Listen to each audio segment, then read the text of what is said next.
নবী রসুলগণ দুনিয়াতে আসছেন কেন? কিসের কারণে আসছেন? নবী রসুলগণ দুনিয়াতে প্লেন আবিষ্কার করার জন্য আসেন নাই, ট্রেন বানাবার জন্য আসেন নাই, কম্পিউটার বানাবার জন্য নবী রসুলগণ দুনিয়াতে আসেন নাই। নবী রসুলগণ দুনিয়াতে আসছেন মানুষরূপী অমানুষদেরকে মানুষ বানাবার জন্য।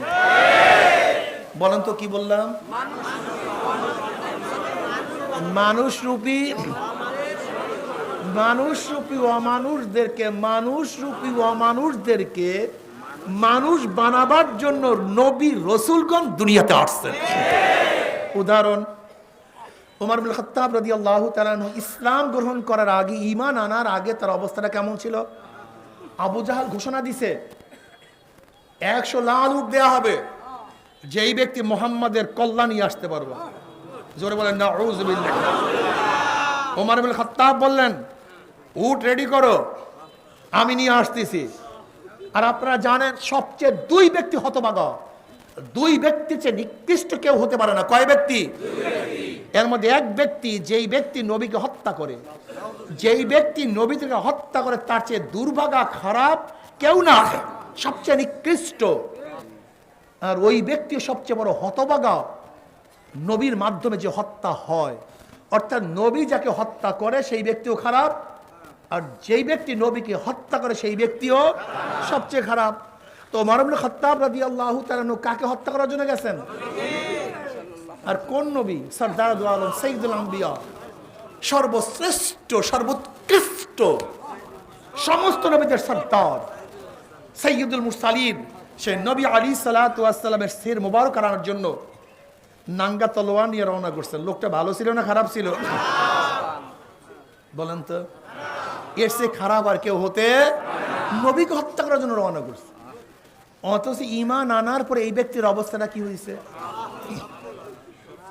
সর্বশ্রেষ্ঠকে নবীরা, নবীদের চেয়ে কেউ শ্রেষ্ঠ হতে? যেই ব্যক্তি সবচেয়ে খারাপ ছিল, বুখারীর মধ্যে রওয়ায়াত আছে, নবী আলাইহিস সালাতু ওয়াস সালাম ফরমান, আমার পরে কেউ নবী হইলে ওমর নবী হয়ে যেত। তার মানে ইসলাম গ্রহণ করার পরে ওমরের চক্ষু 2টা জায়গায় 4টে হয়ে গেছে, ঠিক না? কান 6টা হয়ে গেছে, হাত 8টা হয়ে গেছে, অবয়ব পরিবর্তন হয়ে গেছে। তাই ঘটনাটা কি? ইসলামের আগেও যে ওমর, ইসলামের পরে একই ওমর, কিন্তু যে ওমর ছিল এত নিকৃষ্ট, সেই ওমর সর্বশ্রেষ্ঠ হওয়ার কারণটা কি? একদিনে চিন্তা করছেন? এইটা হলো দেখার বিষয়।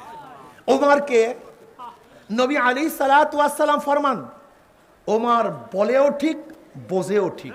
বুখারীর মধ্যে রওয়ায়াত আছে, ওমরকে যার ধারণা অনুযায়ী কোরআনের বহুত আয়াত নাযিল হয়ে গেছে, অর্থাৎ ওমর যেই মত পেশ করে আল্লাহ পাক সেই অনুকূলে আয়াত নাযিল করে দেয়। ওমরের মত ঠিক।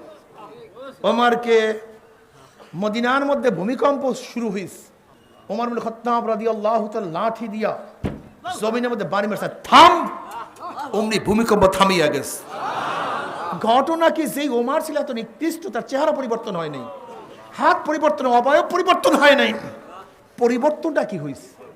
একদিনে চিন্তা করছেন? ওমরকে আপনারা জানেন, মুসলমানরা যখন মিশর দখল করছে, নীল নদীর মধ্যে প্রতি বছর সুন্দরী যুবতী এক নারীকে জবাই করতে হইতো, এছাড়া জোয়ার সৃষ্টি হইতো না। মুসলমানরা দখল করার পরে এখন এলাকার মানুষ আসছে, মিশরের মানুষ আসছে, যে মহিলাকে জবাই করতে হবে, নয়তো নীল নদের মধ্যে জোয়ার সৃষ্টি হবে না।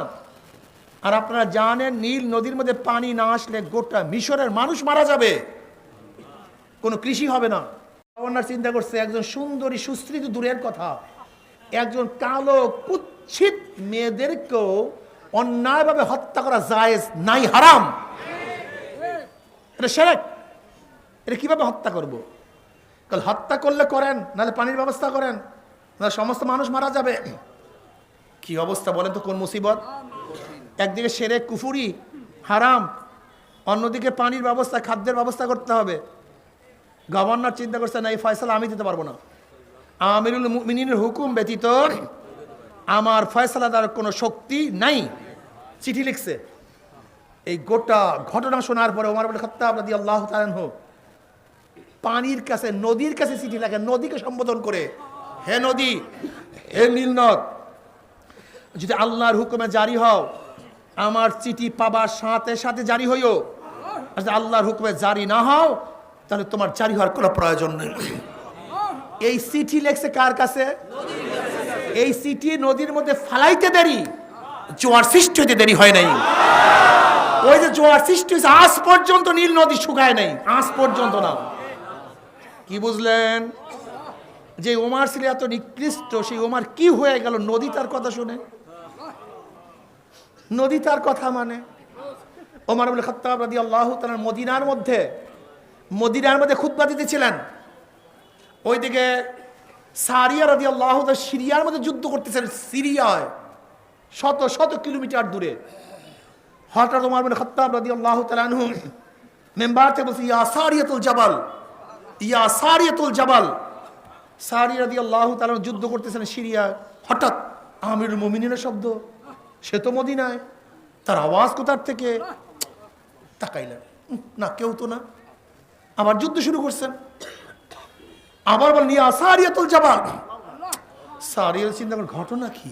আমিরুল মুমিনের শব্দ কোথার থেকে? না, কোনো মানুষ নেই, সে তো মদিনায়। আবারও যুদ্ধ শুরু করলেন, আবারও তৃতীয়বার ইয়া সারিয়াতুল জাবাল উনজুরিলাল জাবাল। সারিয়া, পাহাড়ের দিকে তাকাও, পাহাড়ের দিকে তাকাও, পাহাড়ের দিকে তাকাও। সারিয়া রাদিয়াল্লাহু তৃতীয়বার শব্দ শোনার পরে মুসলমানদের একদল শূন্য পাঠাইলেন, দেখো তো পাহাড়ের উপরে যাও তো। পাহাড়ের উপরে গিয়া দেখে অপর দিক থেকে শত্রুরা আক্রমণ করার জন্য প্রস্তুতি নিচ্ছিল। যদি মুসলমানরা আমিরুল মুমিনিনের শব্দ না শুনতেন, তাহলে একজন মুসলমান বাঁচতে পারত না। ওইদিকে ওমর ইবনে খাত্তাব রাদিয়াল্লাহু সামনে যারা ছিলেন, তারা খুতবা শুনতেছেন, আবার মাঝে মাঝে ইয়া সারিয়াতুল জাবাল, ইয়া সারিয়াতুল জাবাল, আগে পিছের কোনো সম্পর্ক নাই, ঘটনাটা কি? তারাও আশ্চর্য। ওইদিকে সারিয়া রাদিয়াল্লাহু তাআলা তিনি আশ্চর্য। যখন বিজয় ভেসে সারিয়া রাদিয়াল্লাহু তাআলা মদিনায় আসলেন, মুসলমানরা সামনে অগ্রসর হয়েছে, গিয়ে বলে, সারিয়া, অমুক জুমার দিন, জুমার সময় আমিরুল মুমিনিনের কোনো শব্দ তুমি শুনছো নাকি? সারিয়া রাদিয়াল্লাহু তাআলা তিনি আশ্চর্য হয়ে গেছেন, তিনিও চমকে গেছেন। হ্যাঁ ভাই। বলে কি? আমি তো যুদ্ধ করতেছিলাম, হঠাৎ আমিরুল মুমিনিনের শব্দ পাইছি, ইয়া সারিয়াতুল জাবাল। আমি ভ্রুক্ষেপ করি নাই, আবার দ্বিতীয়বার আমি ভ্রুক্ষেপ করি নাই, তৃতীয়বার শব্দ পাওয়ার পর আমি একদম সৈন্য পাঠাইয়া দিলাম পাহাড়ের দিকে। আল্লাহর কসম, যে আমিরুল মুমিনিনের আমি শব্দ না পাইতাম, সিগন্যাল না পাইতাম, আমাকে ইশারা না করতো, তাহলে একজন মুসলমানও জীবিত অবস্থায় ফিরতে পারতাম না। কি হইল ওমরের? যে ওমর ছিল সবচেয়ে নিকৃষ্ট, সেই ওমরের মধ্যে এমন কি পরিবর্তন যে ওমর আওয়াজ করে মদিনায়, বাতাস তার আওয়াজ পৌঁছাইয়া দেয় সিরিয়ায়। ঘটনাটা কি? একদিনে চিন্তা করছেন, বেলালে হাবশি, গোলাম জাত গোলাম, নিজেও গোলাম, বাবাও গোলাম, দাদাও গোলাম, 1 শতক জমির মালিক না, কালো কুচ্ছিত। আপনারা জানেন আরবের মধ্যে গোলামদের কোনো মূল্য ছিল না। হিনু এমন কোনো নিকৃষ্ট ব্যবহার নাই যা তাদের সাথে করা হইতো না। বেলালে হাবশির মতো গোলাম, নিজেও গোলাম, বাবাও গোলাম, দাদাও গোলাম, কালো কুচ্ছিত, 1 শতক জমির মালিক না, এত নিকৃষ্ট লোক ছিল, দামহীন লোক ছিল। কিন্তু বেলালে হাবশি ঈমান আনার পরে এমন কি পরিবর্তন হইল যে বেলালে হাবশি হাটে জমিনের মধ্যে পায়ের আওয়াজ আরশের মধ্যে। ঘটনাটা কি? বেলালে হাবশি আজান দেয় জমিনের মধ্যে, আজানের শব্দ 7 আসমান ভেদ করে পুষিয়া যায় আরশের মধ্যে। ঘটনাটা কি? কিয়ামতের ময়দানে সমস্ত মানুষ উঠবে পায়ে হাঁটিয়া, আর বেলালে হাবশি উঠবে উটের পিঠে চড়িয়া। কিয়ামতের ময়দানে নবী আলাইহিস সালাতু ওয়াস সালাম যখন উটের পিঠে থাকবেন, সে উটের লাগামটা, রশিটা থাকবে কার হাতে? বেলালে হাবশির হাতে। কি পরিবর্তন! নবী রাসূলগণ দুনিয়াতে কম্পিউটার আবিষ্কার করার জন্য আসেন নাই, এই মানুষরূপী অমানুষদেরকে মানুষ বানাবার জন্য আসছেন। যারা ছিল একসময় মানুষরূপী অমানুষ, দাহিয়াতুল কলবি রাদিয়াল্লাহু তাআলা আনহু নিজের হাতে ৭০ জন নিজের মেয়েকে জাতা হত্যা করছে, তাপন করছে জাত অবস্থায়।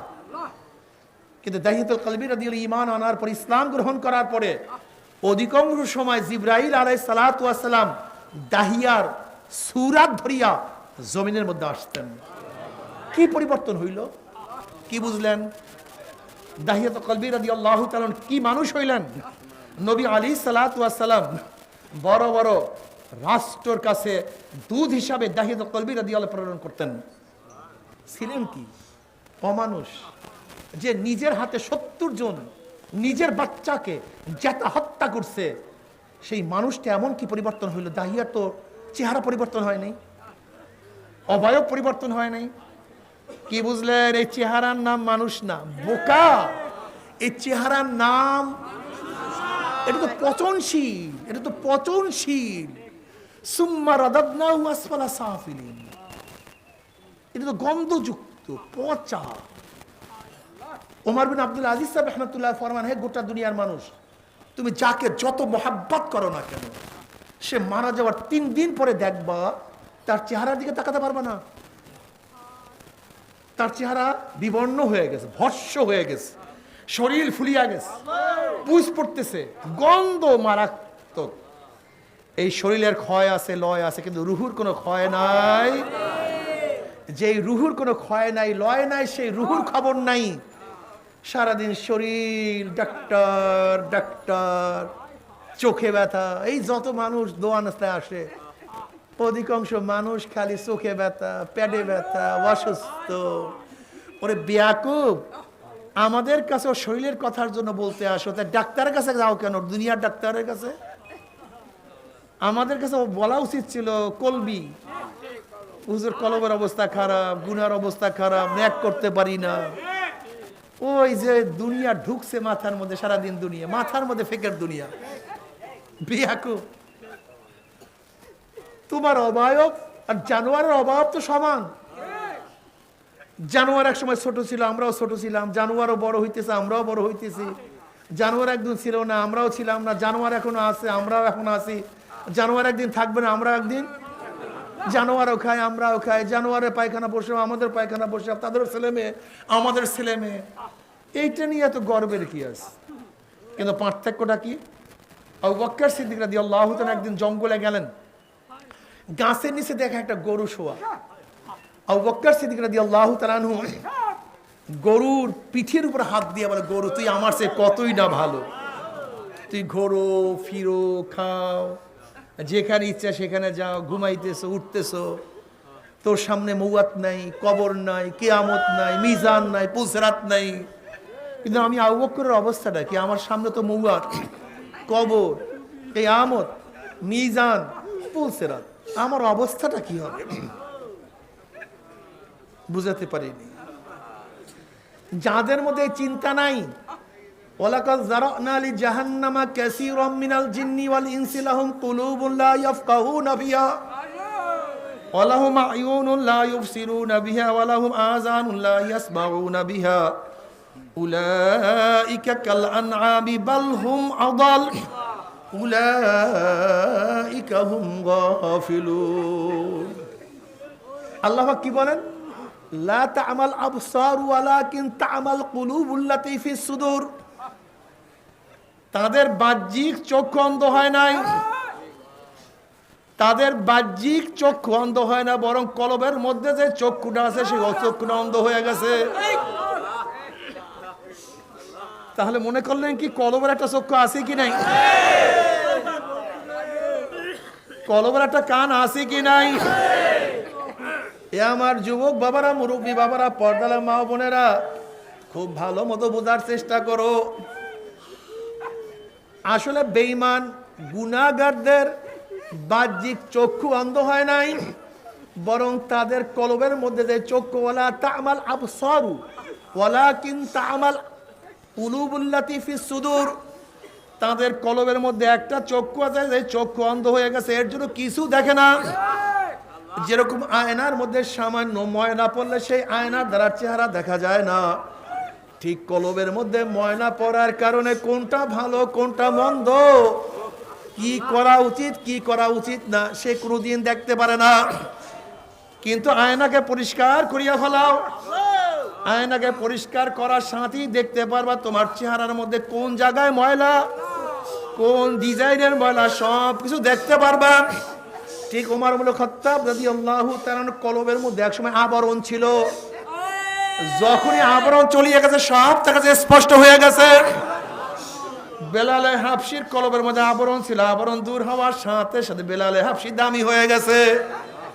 বুঝাতে পারিনি।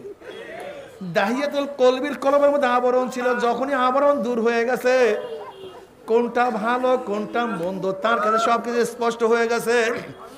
তুমি কি দেখো এখানে হাজারো মানুষ আছে, যেই মানুষগুলি একসময় নামাজ পড়তো না, এখন নামাজ ছাড়া আর থাকতে পারে না। এখানে বহুত লোক আছে যারা একসময় রোজা রাখতো না, এখন রোজা ছাড়তে পারে না। ঘটনাটা কি? আব্দুল্লাহ তো ঠিকই আছে, কিন্তু এক সময় নামাজ পড়তো না, এখন কেন নামাজ ছাড়তে পারে না? এখানে বহুত লোক আছে এক সময় সময় নষ্ট করিয়া অর্থ দিয়া পয়সা দিয়া দাড়ি কাটতো, দাড়ি কামাইতো, আরে এখন এক হাতে 1 কোটি টাকা দিয়া দিবা, আর যদি বলো দাড়ির মধ্যে পোষ মারো, 1 কোটি টাকার মধ্যে লাথি মারবে, কিন্তু দাড়ির মধ্যে পোষ মারবে না।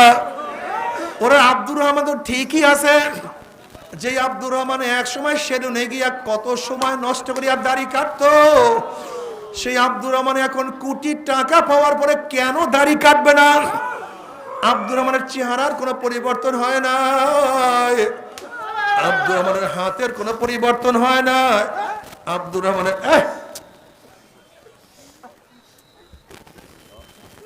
রহমানের পায়ের কোনো পরিবর্তন হয় নাই, আব্দুর রহমানের শরীরের গঠনের কোনো পরিবর্তন হয় নাই, আব্দুর রহমানের কলবটা পরিবর্তন হয়ে গেছে। আল্লাহ তুমি কবুল করিয়া নাও।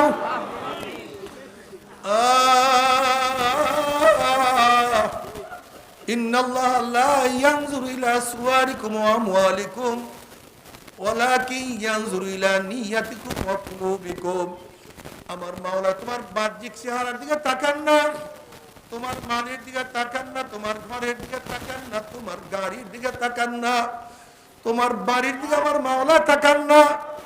আমার মাওলা সব সময় দেখে তোমার কলব, তুমি কলবের মধ্যে কাকে জায়গা দিছো, তুমি কলবের মাধ্যমে কাকে মোহাব্বত করো, কাকে ভালোবাসো, ওই কলবের মধ্যে কাকে স্থান দিছো আল্লাহ।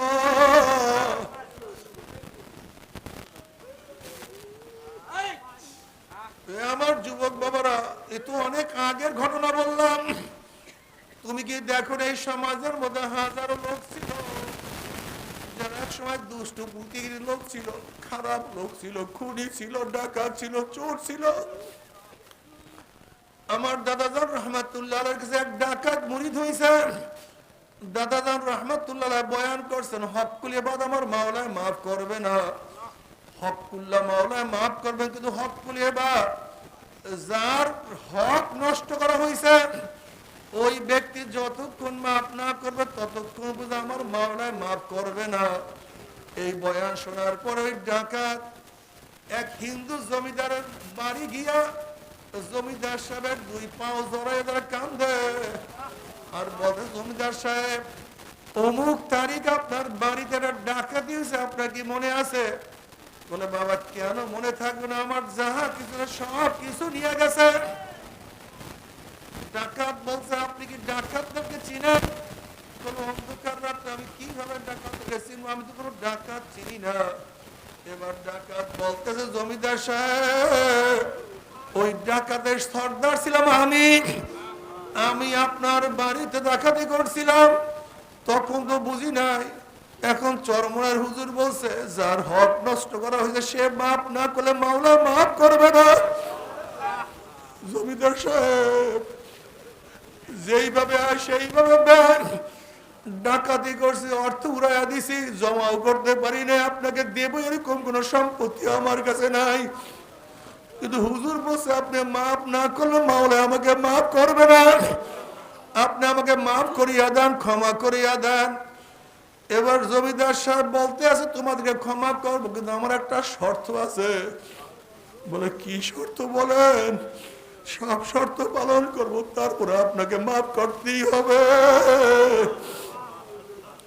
আমি মাপ না নিয়ে মাওলার কবরে যাব না। বলে কি শর্ত? বলে আমার বাড়িতে একবেলা তোমাদেরকে দাওয়াত খাইতে হবে, সব কিছু আমি দেবো, তোমরা নিজেরা পাকাবা, তারপর তোমরা খাবা। বলে কেন? বলে দেখো, তোমাদের ভয়তে ঘুমাইতে পারতাম না, কখন তোমরা দরজা ভাঙো, কখন ডাকাতি করো, কিন্তু আল্লাহ তোমাদেরকে হেদায়েত দিয়া দিয়েছে, শুকরের জন্য আমি তোমাদেরকে একবেলা খানা খাওয়াইতে চাই। বাবার ওই ডাকাইদের চেহারা পরিবর্তন হয় না, ওর হাত পরিবর্তন হয় নাই, ওর নাক চক্ষু কিছু পরিবর্তন হয় নাই। এই ডাকাত এক সময় জুলুম করতো, অত্যাচার করতো, জমিদারকে মারপিট করিয়া বান্ধিয়া তারপর সব কিছু নিয়ে গেছে। ওই ব্যক্তি এখন জমিদারের পাও ধরিয়া কেন কান্নাকাটি করে? আর কিছু না, কলমটা পরিবর্তন হয়ে গেছে।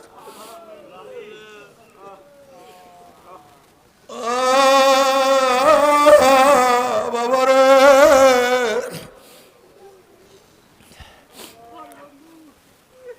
জনাবে মুহাম্মদ রাসূলুল্লাহ সাল্লাল্লাহু আলাইহি ওয়াসাল্লাম ফরমান, ইন্না ফিল জাসাদি মুদগাহ ইযা সালাহাত সালাহাল জাসাদু কুল্লু ওয়া ইযা ফাসাদাত ফাসাদাল জাসাদু কুল্লু আলা ওয়া হিয়াল কলব।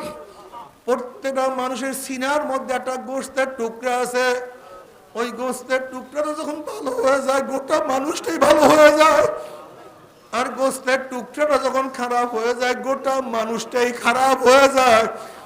ওই গোশতের টুকরার নাম হলো কলব। বাবারে,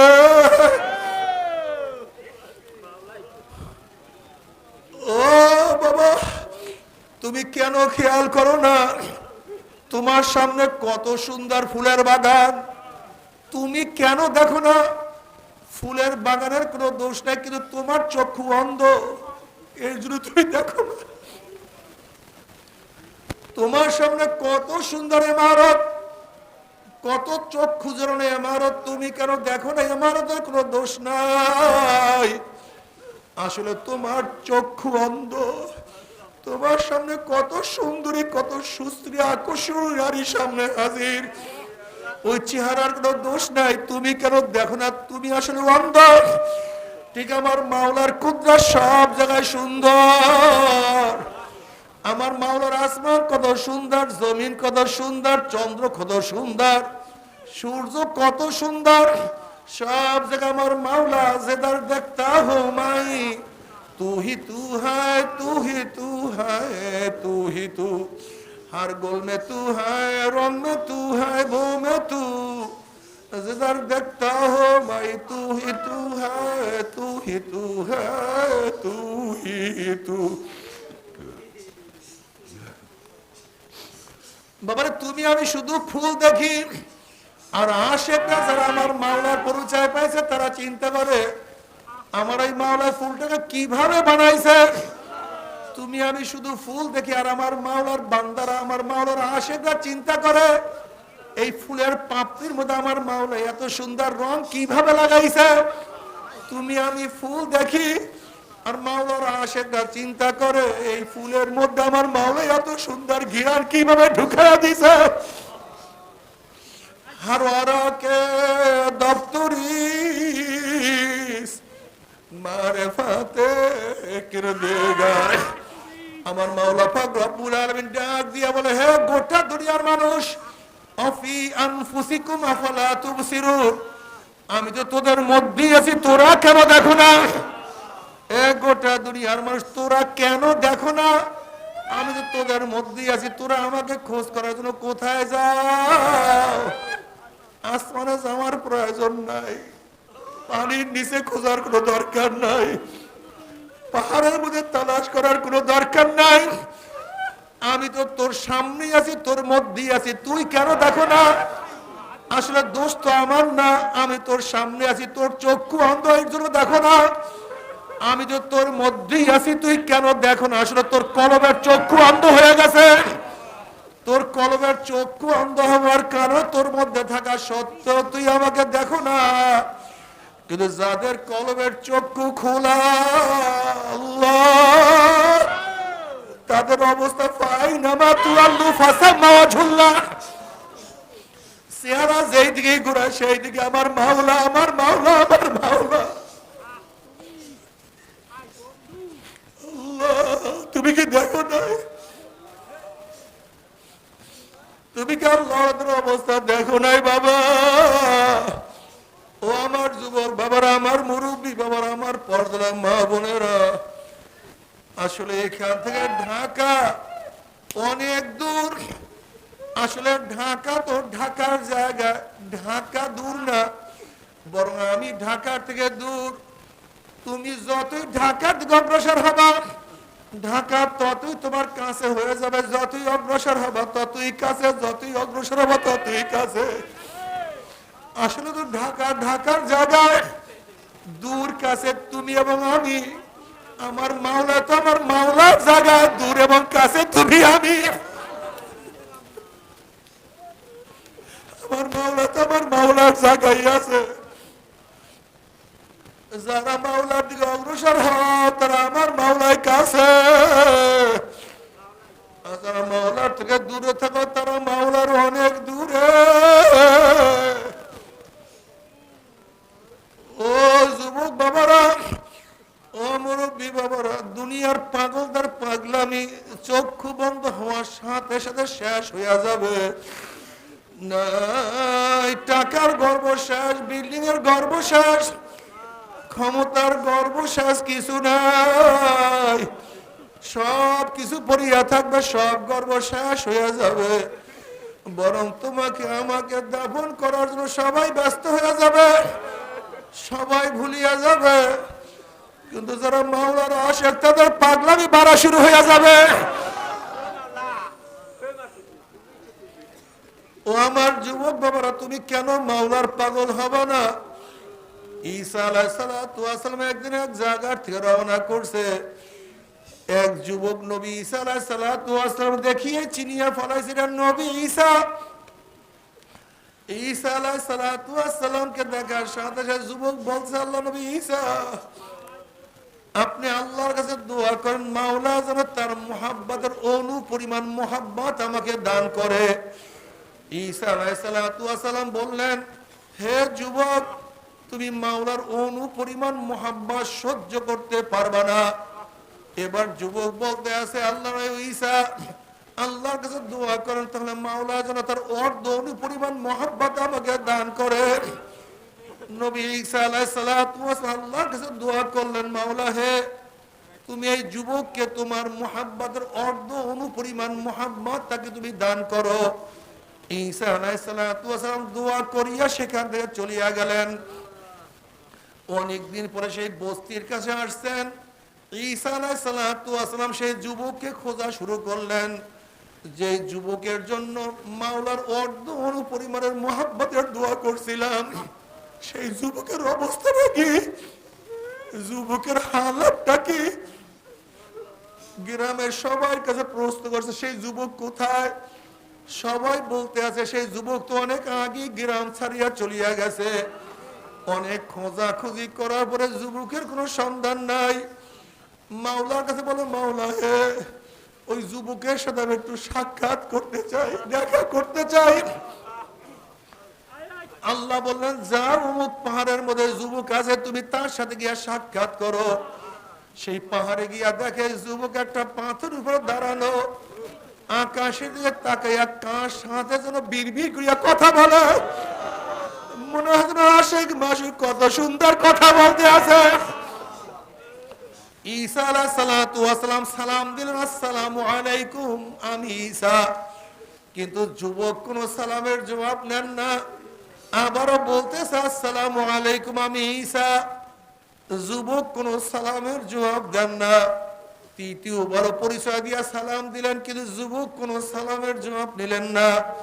এবার আমার মাওলা ডাক দিয়া বলে, ঈসা রে, যেই যুবকের মধ্যে আমার অর্ধ অনু পরিমাণ মুহাব্বত ঢুকছে, আমি আমার জাতে পাকের কসম খেয়ে বলতে পারি, সেই যুবক আমাকে ছাড়া অন্য কাউকে চিনতে পারে না, যে তার দেখতা হো মাই তু হি তু হায়।